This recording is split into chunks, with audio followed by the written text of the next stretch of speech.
There is this very specific, very universal kind of dread. You know the feeling I'm talking about. Oh, yeah? It's late January, maybe mid-February. The holidays are over, decorations are down, and you walk out to the mailbox. You're not prepared for what's coming. Not at all. You're shivering a little bit, the wind is cutting right through your bathrobe, and you pull out that one envelope, the utility bill. The post-holiday reality check. Exactly. And you stand there in the driveway and you open it up, bracing yourself. You're thinking, okay, it'll be a little higher. Right. We ran the heat a bit more, the kids were home, but then, boom, you see the number. And it's not just up a little.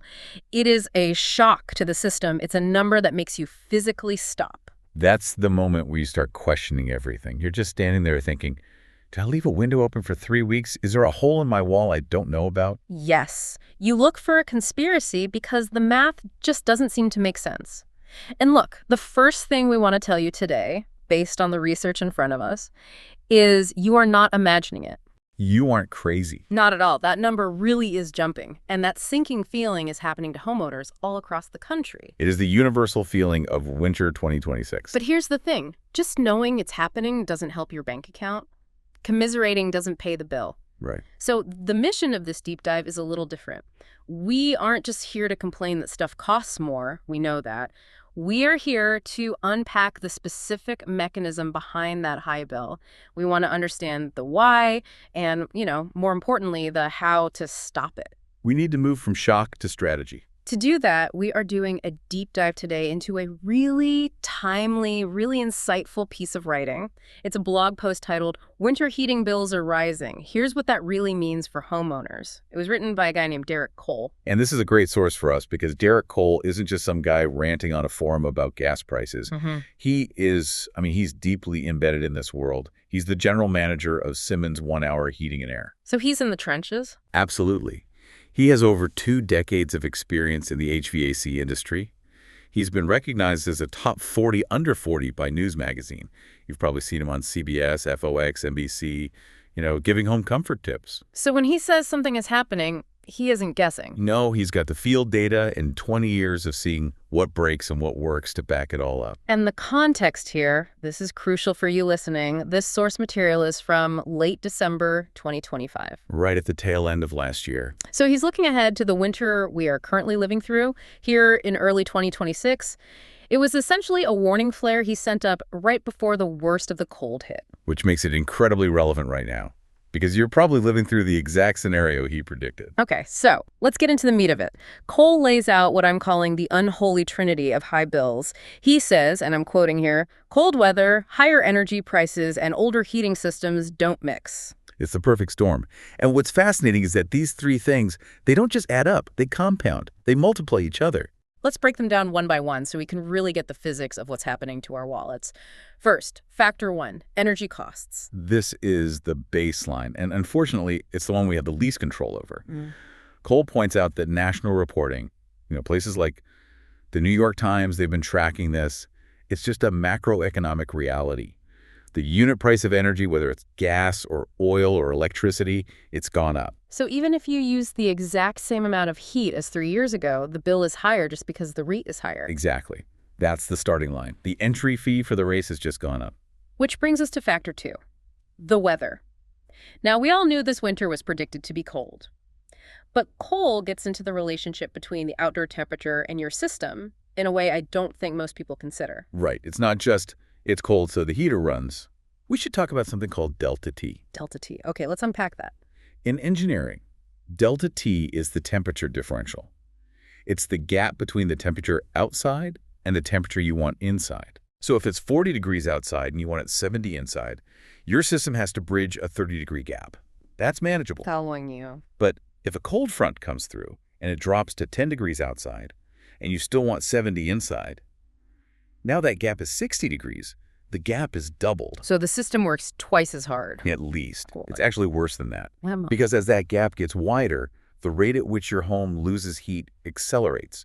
Heat always moves to cold. Oh, okay. So when it's 10 degrees outside, the heat is just flying out of your house much faster than when it's 40. Your system is fighting a war on 2 fronts, a bigger gap to bridge and replacing heat that's escaping faster. That makes so much sense. And it leads us to factor 3, and this is where it gets really interesting because this is the one we can actually do something about. The equipment. This is the variable that changes the whole equation. Cole points out that a huge number of homes are running on, well, essentially borrowed time. They're using old, inefficient equipment to fight these higher prices and this huge delta T. He uses this great visualization in the text. He talks about the utility meter. Yeah. You know, we all know what it looks like, that old spinning disc or the flashing numbers. But he says when a heater has to struggle to keep up, that meter isn't just spinning, it spins faster. It's such a kinetic image, isn't it? It really helps you visualize where the money is going. It's not just that the machine is on. It's the intensity. If your machine is struggling, it is literally devouring more energy, more amps, more gas. Just to produce the same amount of heat, you're paying a premium for the struggle. Which brings us to one of my favorite lines in the whole piece. It's witty, but it's also just a harsh truth. He says, heating systems don't age like fine wine. I love that line. It cuts right through the denial. You know, a wine gets complex, a mechanical system just gets friction. Right. I mean, think about what's happening inside that box. Exactly. Bearings are drying out, belts are stretching, heat exchangers are expanding and contracting thousands of times. Entropy is coming for that machine. It degrades. And as it degrades, efficiency just plummets. He gets really specific about the time frame, too. He calls it the danger zone. What ages are we talking about? He flags systems that are 10 to 12 years old or more. So if your system is in that, teenager phase, you are in the danger zone. That feels terrifyingly young. I think most people buy a house, the inspector says furnace turns on, and they just assume they're good for 20 years.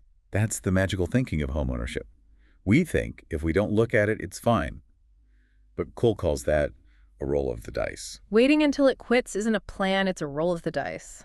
That line hit me hard. And then he adds the kicker. Winter is the worst time to find out you lost. Yeah. I mean, think about that moment.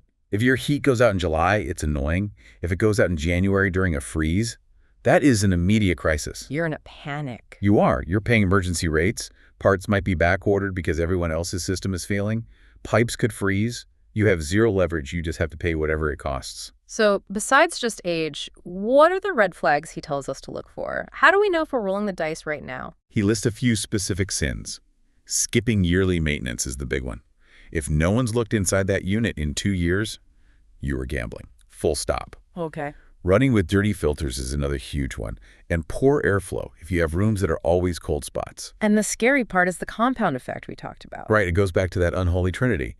If you have an old system, that's factor 3, and it's poorly maintained, and you add in high energy prices, factor 1, that lack of maintenance costs you exponentially more than it did 5 years ago. So that 10% of wasted energy from 5 years ago was maybe annoying, but now that same 10% waste is costing you a fortune. Precisely. The penalty for inefficiency, the stupidity tax for not maintaining your system is just much, much higher today. Okay, so that's the doom and gloom. Let's pivot to solutions. What does Cole say we should do? I like that he explicitly says no gimmicks. He does. You don't need gimmicks or trendy upgrades. I think that's so refreshing. Yeah. So often people try to sell you some magical gadget. Cole says no. Pivot to the basics. Do the basics right. So, step 1. The professional tune-up. Now, be honest. Is this just a way for companies to make money? Or does it actually matter? It's a cynical question, but a fair one. According to Cole, it matters immensely. Yeah. But you have to change how you look at it. He frames it as a diagnostic intervention. Diagnostic intervention. That sounds a lot more serious than checking the heater. It is. It's not just dusting it off. It's about catching small problems before they become catastrophic breakdowns. For example, a technician might find a loose wire. Tightening it takes 10 seconds. Okay. But if you skip that tune-up, that loose wire creates resistance, resistance creates heat, and eventually it arcs and burns out your main control board. Now, instead of a 10-second fix, you have a $600 repair on the coldest night of the year. Plus the emergency fee. Exactly. It's preventative medicine. Yeah. It's about getting the machine as close to factory specs as possible so it doesn't have to struggle. Remember, struggle equals money. Step 2. This is the one everyone knows they should do, but I bet half our listeners are guilty of forgetting. The air filter. The humble air filter. Cole is very emphatic about this. This is the single highest ROI return on investment action you can take as a homeowner. He uses a really visceral word. He says a dirty filter chokes the airflow. That's the key mechanic to understand. Your heating system, it breathes in a loop. It pulls air from your house, heats it, and pushes it back out. Right. If that filter is clogged with dust and dog hair, you're increasing what engineers call static pressure. It's like trying to run a marathon while breathing through a coffee stirrer. That sounds awful. It is. Your lungs would work 10 times harder. That's exactly what your blower motor is doing. It has to ramp up, use way more electricity, and strain itself just to move air through that wall of dirt. So you're forcing the system to work harder than necessary. Which spins the meter faster. And it causes the system to overheat because the air isn't moving fast enough. It's a cascade of failure, all from a $15 piece of fiberglass. And his verdict. Simple, cheap, and it makes a real difference. I noticed a little side note in the source, too. He mentions his company offers home delivery for filters now. Which just highlights that there's really no excuse anymore. You don't even have to go to the hardware store. They're trying to remove every obstacle so you actually do the maintenance. Okay, step 3. We're moving away from the machine itself and looking at the house. Tightening the envelope. This is so crucial. You can have the most efficient furnace in the world, a 98% efficient marvel of engineering. But if you're trying to heat a tent, you're going to be broke. Heating a tent, that's a vivid image. Well, What culprits does he point out? drafty doors, attic leaks, and one that's often invisible, unsealed ductwork. Unsealed ductwork is one I feel like people just totally miss. Why is that one so bad? Well, think about where your ducts usually are. In the attic, a crawl space. Those are unconditioned spaces. It's freezing in there. Right. So if those metal tubes have holes or the joints are pulled apart, you are pumping that expensive hot air directly into your attic. You're just heating the squirrels. Cole puts it perfectly. That's money going right out the door. So seal it up, weather strip the doors, keep the heat where it belongs. Keep the heat inside the thermal envelope. Exactly. Step 4. Thermostat discipline. Does this mean we have to freeze? Do I have to wear a parka to dinner? No. And Cole is careful to say, without sacrificing comfort. He's not saying set it to 55 degrees and suffer. He suggests a strategy called setback. Sit back. Just dropping the temperature a couple of degrees at night or when you're away at work. The energy savings from a setback of even 2 or 3 degrees over an 8-hour period are significant. It reduces the load on the system, gives the machine a break. So tune-up, filter, envelope, thermostat.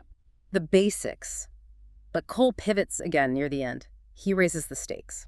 We've been talking about money, but he says heating isn't just about your wallet. This is the so what that really matters.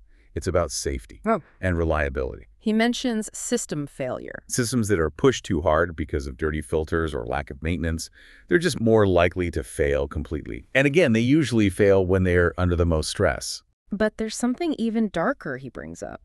Carbon monoxide. Yes, this is a critical safety warning. We talked about how systems degrade, how that metal expands and contracts. The fine wine thing. Exactly. Your heat exchanger, the metal chamber where the fire burns, heats up and cools down thousands of times. It's like bending a paperclip back and forth. Eventually, the metal fatigues. It can crack. And if it cracks? If it cracks, those combustion gases, including carbon monoxide, which is odorless and colorless, can escape the system and leak right into your living space. That is a silent killer. It is. And Cole is making the point that maintenance isn't just about saving $20 on your bill. It's about making sure the machine that is literally burning fossil fuels inside your house is doing it safely. That really changes the perspective. It's not optional maintenance. Cole's phrase is, with energy costs rising, efficiency isn't optional anymore. And I would add, safety isn't optional either. The stakes are just higher now. It's a shift in mindset from I hope it works to I must ensure it works. Precisely. You have to move from being a passive occupant to an active homeowner. So, as we wrap this up, let's recap the core message. The trifecta is real. Prices are up, it's cold, and our equipment is old. But you can't control the weather. You can't control global energy markets. You can only control the preparedness of your home. That's the empowering part. You aren't helpless. You have levers you can pull. I really like how he ended the piece talking about luck. Me too. He says, the homeowners who stay comfortable this winter won't be the lucky ones. We look at neighbors who are warm and think, oh, they're lucky their furnace is working. Cole says, no, that's not luck. It's planning. They're the ones who planned ahead. They handled the basics, got the tune-up, changed the filter. They didn't wait for the cold to make the decision for them. That's such a powerful takeaway. The idea that if you wait, the cold will eventually make the decision for you. And it is a cruel decision maker. The cold doesn't care about your bank account. It doesn't care about your vacation plans. It just exploits the weakness in your system. So here's the final provocative thought I want to leave our listener with based on all this. If you are sitting there right now and your heating system is currently getting by, maybe it rattles, maybe the airflow is weak, but it's working. Ask yourself this. Are you actually saving money by not calling a pro? Or are you just deferring a much larger cost? That's the question. Is it savings or is it a loan with very, very high interest? Because you are going to pay it one way or another. It's the difference between an investment in maintenance and the cost of a crisis. Exactly. One you control, the other one controls you. So what's the one thing they should do the second this deep dive ends? Go check your air filter. Right now. Pause this, walk over to the vent, pull it out. If it's gray, if it's fuzzy, change it. It is the easiest win you can possibly get. There you go. Don't let your meter spin faster than it has to. Thanks for listening to this deep dive. Stay warm, and we'll catch you next time.